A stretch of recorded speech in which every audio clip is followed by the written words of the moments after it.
Welcome to Story Time with Mrs. Dodd. Emily Brown and the Thing by Cressida Cowell and Neal Layton. Once upon a time, there was a little girl called Emily Brown and an old grey rabbit called Stanley. Emily Brown and Stanley were trying to get to sleep after a busy day, but a noise was keeping them awake. Splish went the noise. Splosh went the noise. It seemed to be coming from the window. There was a thing sitting on the windowsill. Large tears were dripping onto his pyjamas. "Oh, Emily Brown, wept the thing. "I can't find my cuddly, however hard I look. It's not in a dark and scary wood, and it is not under my pillow. You and Stanley must come and find it for me, because I just can't sleep without my cuddly." So Emily Brown and Stanley put on their wet weather wind coats and their see-in-the-dark glasses and their special boots for climbing. They searched down low in the tangles, and they searched high in the treetops. They ran away from wolves, grrr, and they lifted up trolls, and eventually they found the thing's cuddly right at the top of the twistiest, thorniest tree in the dark and scary wood. "Thank you," said the thing. "Don't mention it," said Emily Brown. "And now you must be quiet. Stanley and I are trying to sleep." "I promise," said the thing. "Cuddling is cuddly." Emily Brown shut the window. A short while later, Emily Brown and Stanley were trying to get to sleep again, but a noise was keeping them awake. Rumble, rumble, rumble went the noise.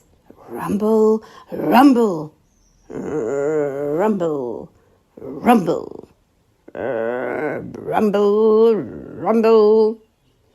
It seemed to be coming from the kitchen. It was the thing again. "Oh, Emily Brown, grumbled the thing. "All I had for tea was 100 hamburgers and one small apple for the vitamins. And now I'm ever so hungry and thirsty. You and Stanley must fetch me my bedtime milk, because I just can't sleep when my tummy is rumbling." So Emily Brown and Stanley sighed heavily and put snow snugglers on their heads and ski plankers on their feet and their fluffiest winter warmers over everything. They skied off through the wild and whirling wastes, through blizzards and hurricanes, till their hands were frozen and their legs were sore, searching for a mug of milk for the thing's bedtime snack. Stanley had to distract a polar bear who thought the milk belonged to him. "Grrr. Thank you," said the thing. "Don't mention it," said Emily Brown. "And now you must be quiet. Stanley and I are trying to sleep." "I promise," said the thing, dropping most of his milk over his pyjama top. Emily Brown shut the refrigerator door. 5 minutes later, Emily Brown and Stanley were still trying to sleep, but a noise was keeping them awake. Cough, cough, cough, cough, cough, went the noise. Cough, cough, cough, cough, cough. It seemed to be coming from the cellar door under the stairs. I hope it's not that thing again, said Emily Brown crossly. It was the thing. Cough, cough, cough, cough, cough. Oh, Emily Brown, coughed the thing. I'm feeling very poorly. I need my special green medicine.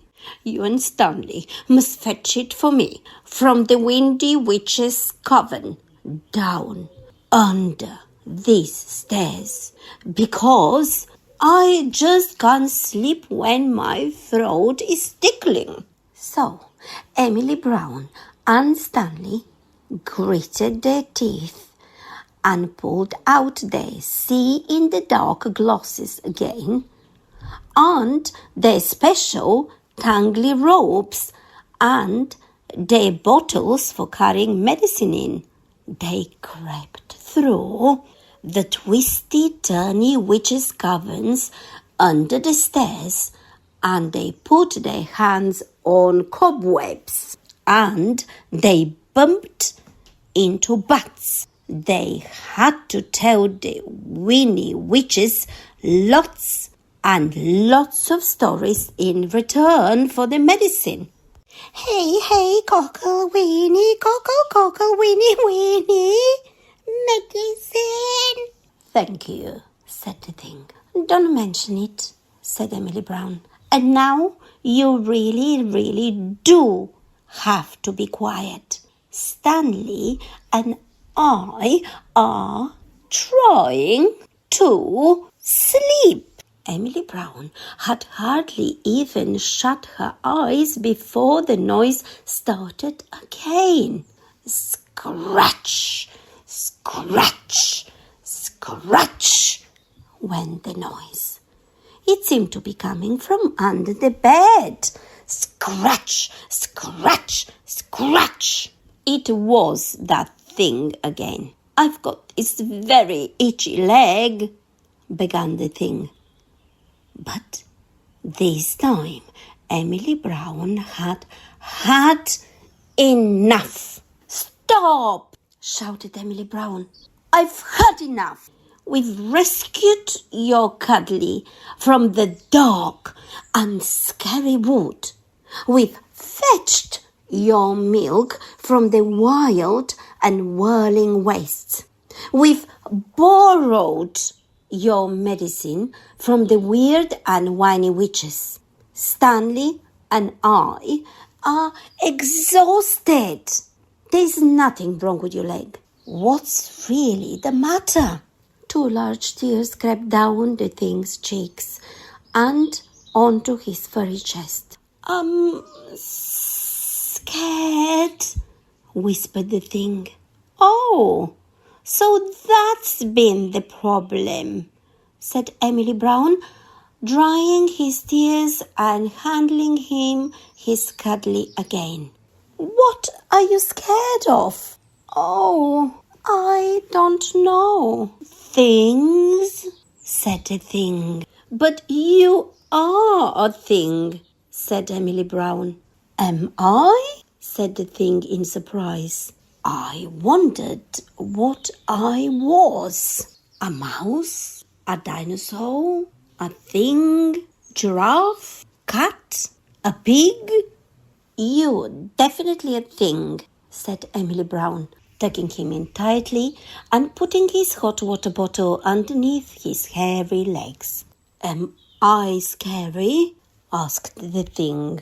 You're not at all scary, said Emily Brown. You're a very nice thing, and when Stanley and I are trying to get to sleep, we always find it helps to think of nice things. Maybe you should try doing it yourself.